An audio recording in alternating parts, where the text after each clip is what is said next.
Welcome back to Under Oath. I'm attorney Jeff Kaufman, and it is 2026. Hard to believe. Woo, I hate it. We got it. Hate it. What do you mean? Hate it. I hate You the hate new the year. year already? I It hate the just new started. year. I hate the new year. You hate the holiday? No, I just hate that it's a new year. Every year it's a new year. Oh, you just don't like getting old. Yeah. Oh. Christmas lights come down. I hate when they go up and I hate when they come down. It's like closing a chapter of your book, right? No, it's like It's like, oh, one more chapter is done. I don't like it. I don't like feeling like another year passed because I'm going, did I do enough? Oh, you can never do enough. I think you can. I No, think I look at things. People no. always ask me, Jeff, how do you do what you do? I do enough. I do a lot.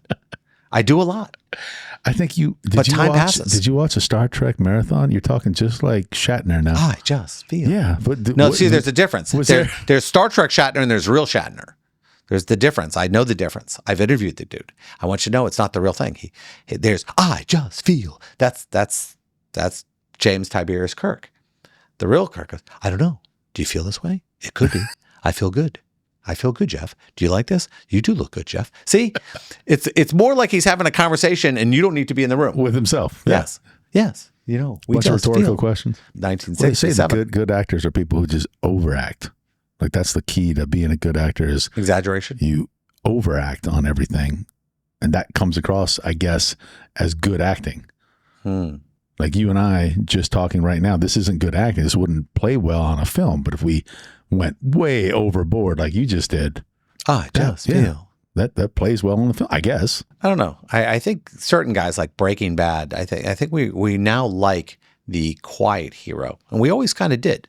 I mean, look at some of the greatest guys out there. Clint Eastwood was one of those guys. Oh yeah, And when we realized, John Wick, that first movie, he said like 6 words. It was great. Keanu, stick with the formula. yep. I always hate when they go into too much dialogue, especially in these action movies. It used to be cool. They had the great catchphrase. We don't have catchphrases anymore. Yeah, they've been all used up. I mean, there are no more. Can you use up all the catchphrases? Yeah, we use them all up in the 80s. Like I would love The right. 80s. We bastardized everything in the 80s. I always imagined that these celebrities would be upset by it, but then I saw this thing with Matt LeBlanc, and he was talking about how it paid for his home and everything. He goes, "Oh, I love a catchphrase. Bought my last house. I love that. I love the idea that a catchphrase can make you rich." And we used to have good ones. Remember this one? Did I do that? Oh yeah, that was from Urkel. What you talked about, Willis? Yep. Remember that? Dynamite. I know, mate. I can see JJ Walker doing it right now. Hey, Fonz. And once an episode, he did the A, and we'd lose our mind. Oh yeah, the Fonz. Hey, cool. Sit on it. Remember that? Oh, now we don't do it anymore. Yeah. Bruce Willis, yippee-ki-yay. There's so many great lines, and we don't have them Sanford anymore. and Son. Remember he calls that What dummy? you talking about? We John dummy. Hold on. We got son dummy. I'm embarrassed because I knew a lot of these Sanford and Son lines, but you feel kind of racist when you do it. Like Fred Sanford, when he used to go after Esther, and he goes, "Your face and batter would make gorilla cookies." It was funny. You so ugly. There was always a great. I remember the Jeffersons. Oh yeah, Sherman Hemsley. Yeah. He had the walk. Yeah, he did have the walk. I was just reading something about how all the white producers on that show were scared to death. They're going, "Oh, we don't know," and they paid him less. They paid him less because they were going because America. That was one of the ready? first shows I remember that had an interracial couple. Remember his friend Willis? Yeah, He's married to the black lady, and he was mad. Oof. How dare this honky? Yeah, that wasn't great. It made for some good tension. That was the time where you could do stuff all in like the that. family, right? Yeah. All in the family, and the Jeffersons. That's where he came from. They had some crossover. Well, no, he was George Jefferson was That's the how it neighbor. started. That's how it started. Yeah. And he said, "You'll love this." The guy Norman Lear, who wrote and produced All in the Family, came to him and said, "Listen, we want you." He goes, "Well, I have to finish this show I'm doing." He was doing a show on Broadway, and he goes, Sherman Hemsley was doing a show on Broadway. Yeah. That guy He was a Broadway great actor. Yeah, he was a great actor. Really? And Norman Lear said to him, "Listen, I need you to come out to California." He goes, "I can't. I got to finish this show." And they're going, "You're going to give up this money?" Well, yeah, I promised these people I would do it. And Norman Lear looked at him and he goes, he flew to New York to try to say, "Hey, And Norman Lear, he was the beast back then, All in the Family. I mean, it was huge. And he wanted this guy so bad because he knew he'd be the guy. And he was right. And he waited. He goes, okay, I'll wait for the show's over. Right. I'll wait for the run of the Broadway show to be done. And that's how it happened. Yeah, I watched But it every Henley's week. took a lot. Sherman Hensley was the Jackie Robinson of TV. I mean, he was the first guy to come out and do that main character and be able to, the show was all Wasn't about that him. after, no, wasn't mean after Sanford Good and Times? Sons before that? Except Good Times, Sanford and Son. Those were two before. if you really think about Sanford and Son was more black exploitation than, What? yep. Oh, stop. Think about it. I'm going to get you, sucker, things like that. Oh, would you relax with that? It was. No. It was. It was entertaining. Nobody No, was we getting were making exploited. fun of Stop. Grady. I mean, it was like Slappy. They played whatever. a character. Nobody was They exploiting black They culture. were all pretty bad. Stop. The Esther came in and they'd flap around. This was not something you weren't going, you know what? I want to be a garbage man. I can't wait to be them. We were laughing It was at a salvage them, not with yard. them. It wasn't a garbage man. It was a salvage yard. Stop it. They kept you know why? Because he made it clear that it wasn't a garbage yard. It's a It was a salvage yard. Okay. You know what I figured out? What'd you figure out? You grew up in South Dakota. This was like the Jeffersons for you. What do you mean? Well, you were living in a double wide. He was living in a house. Yeah, I mean, he actually had it better than you. We didn't get the double wide until I was older. I had the single wide for a long time. But I mean, it was one of those shows where we laughed. Like even JJ and Dynamite, there were times that were tough on that. Like I forgot, was it James? What was the main character, the father? Amos James. The main character was James, but I forgot what the actor's name was. Oh yeah. He was mad because the show moved off of these major themes and would be like JJ Dynamite, and it went from being this so you smart think show. Sanford and Son was black exploitation? Yeah, every character in that, character in that show, it's a great show. Was a caricature of let's just say black culture. It's a sitcom. What white people thought black culture was. Every sitcom is a caricature of different characters Cosby? that we find interesting. Cosby. Yeah. No, Cosby. Caricature. They were doctors and lawyers. Yeah, they were characters. They were the at least perfect. with George, if George Jefferson owned a business, he was rich. Cosby was like, okay, this is what like an almost perfect dad and mom and perfect marriage would look like. That was the intention, right?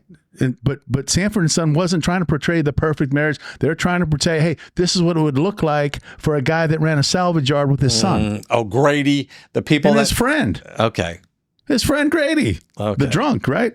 Yeah, there was just a lot. They're all characters. There was a lot. So because they use the same elements, having a character of an archetype, that doesn't make it exploitation.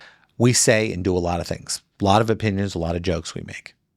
I can promise you that people will go back and look at some of these videos and they'll take things out of context, or they'll try to say that we were not understanding. We didn't respect people's feelings. We said things that did not fit into society. Now, how important do you think it is to go back and like scrub your social media? You post something, I got to get rid of that. Not at all. You've done it. On your own page. No. I know you've deleted things. No. Yes. Not because somebody told me. Because I told you. I told you, no, this got to go. I don't remember you telling me I had to take anything. I've defriended you 3 times. As a matter of fact, if you told me to take something off, I would leave it on purpose just to show you couldn't tell me to take something off. I've been told, hey, Jeff, this isn't great. And I've removed it because you know what? Sometimes I realize that something I might find funny, I have to look back and go, you know what? You are engaging in self-censorship, and when you do that, you've lost. Lost what? What have I lost? What have I lost? You've lost a lot of your character. My character? Yeah. Oh, you think everything you did was right? You're scrubbing listen, be authentic. Oh. If you want to post something, post it. If you want to laugh at something, laugh at it. Be authentic.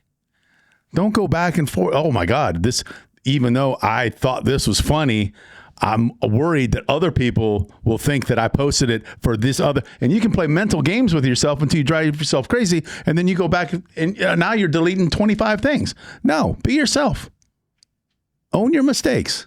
hey, you know what? Maybe I shouldn't have found that funny, but I did. I had a friend of mine, a nice young lady. I'm looking at her Facebook, and there's a picture of her sitting on the toilet that an ex took of her. She was authentically peeing. Authentically sitting on the toilet. And with a cowboy hat on. And I'm absolutely positive she forgot it was up there. And I said to her, I said, you know, there's a picture of you peeing on your Facebook page. She goes, no, there isn't. I said, yeah, there is. And then she was probably wondering why I was looking at all her pee pictures, but I mean, not the point. But I go, why would you keep that up? And she goes, oh my God, there's a picture of me peeing. I go, yeah. And she was like, what do I do? Delete it. What?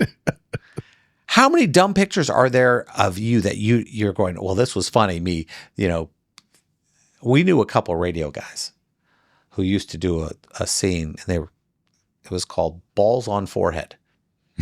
And I'm not going to tell you, I love these two. They're two of my favorite people in the world. We can't say their name. I love them too. No, but the world changed. They're my favorite guys. The world changed on them. And, you know, they temporarily lost their jobs for it. And it was authentic. But world changes.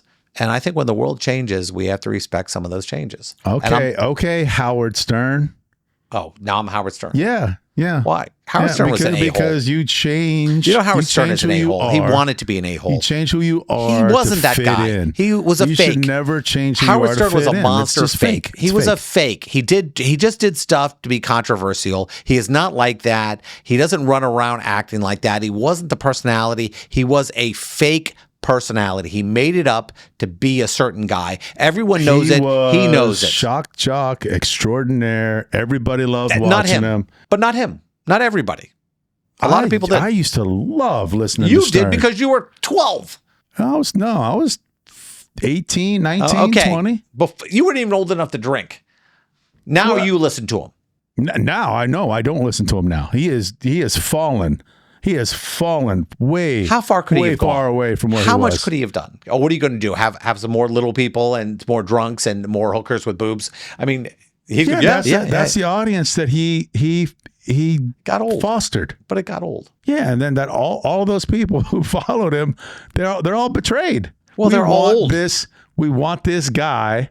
We don't want him to change. We don't want Howard Stern to change. We want Howard Stern to be the same Howard Stern as he was in '88. You like the guy who seems to get away with it. That's what was entertaining. Oh, he's getting away with it. He's doing all this bad stuff. He's getting away with it. Yeah, well, he was. Yeah, he was getting fined. He was getting all kinds of things happened to him. He was getting paid. Yeah, he was getting paid. He was getting paid. Let's be honest. Dude was getting paid. He was totally. Don't say authentic because that's not who he was. Against. He wasn't fighting against anyone. He was trying to make money. Against the system. No, he was trying to make money. Well, I don't know. It was all about making money. It was entertaining. I'm the It was shock entertaining. jock. Now it's just boring trash. It's just it's basically the radio version of the morning show. I think there's a fine line between self-reflection and being woke. The things that we thought were funny, like Eddie Murphy doing buckwheat and how funny that was, and everyone, copying Richard Pryor, like Richard Pryor albums and the Eddie Murphy albums. And, it was so funny to make fun of what they were talking about. And we realized a lot of the laughter we had was because we thought we were better. Oh, stop. It did. That is not true, it does. Jeff. The laughter we had was because it was funny. They're making fun of stereotypes. It's fun to make fun of stereotypes. The idiot, the it's fat fun. kid. It's fun. Do you know why there are stereotypes? Because that thing, that the stereotype, it happens so often that everybody knows exactly who you're talking about. When they start doing these stereotype characters, we can all relate. Oh yeah, I know exactly the type of person that he's talking about. And it doesn't mean that all black people or all women or all these types of folks are that way. But we do know one or two that are just like that, and it's funny. And the more real it is, the funnier it is. And woke people can't handle that. I'm sorry, but there are dumb people in every culture, in every race, in every stratosphere. And it's funny. Quit worrying and laugh at funny things. Can we do that? Can we get back to laughing at funny things? Are we allowed to? I don't know. I guess when somebody falls down, it's funny, but then I guess he'd be the vertically challenged